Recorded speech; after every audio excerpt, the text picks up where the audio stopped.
ഏതൊരു ബിസിനസിന്റെയും വിജയം നിർണ്ണയിക്കുന്നത് സെയിൽസ് തന്നെയാണല്ലോ, അല്ലെ? ഒരുപാട് സെയിൽസ് ഉണ്ടായാൽ സ്വാഭാവികം നമ്മുടെ വളർച്ച അത്രയും പെട്ടെന്ന് തന്നെ ആയിരിക്കും.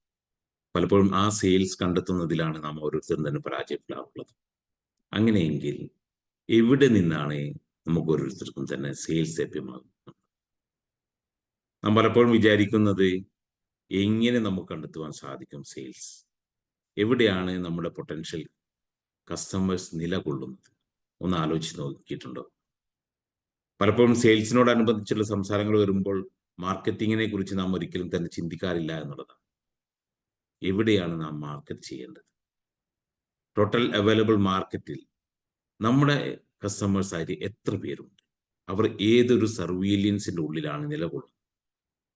അവർ നമ്മുടെ ഇന്നർ സർക്കിളിലാണോ അതല്ലെങ്കിൽ ഔട്ടർ സർക്കിളിലാണോ?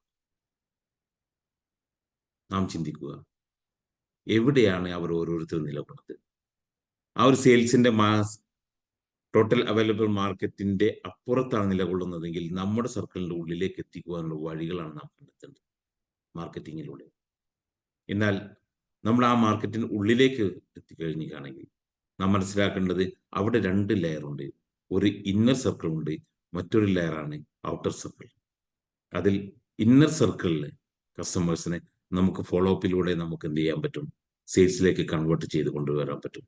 അതോടൊപ്പം തന്നെ അവരെ പ്രോസ്പെക്ടിങ്ങിലൂടെ ഔട്ടർ സർക്കിളിൽ നിന്നും ഇന്നർ സർക്കിളിലേക്ക് എത്തിക്കുവാനുള്ള നടപടികൾ എടുത്തുകൊണ്ടേയിരിക്കുക. ബിസിനസ് എന്നാൽ പ്രോസ്പെക്ടിങ്ങും അതോടൊപ്പം തന്നെ ഫോളോ അപ്പും തന്നെയാണ്. നാം ആലോചിക്കുക, നമ്മൾ എത്രമാത്രം സ്ട്രോങ് ആയിക്കൊണ്ട് മുന്നോട്ടേക്ക് പോകുന്നുണ്ട് ഫോളോ അപ്പിലും അതോടൊപ്പം തന്നെ പ്രോസ്പെക്ടേഴ്സിലും. Thank you.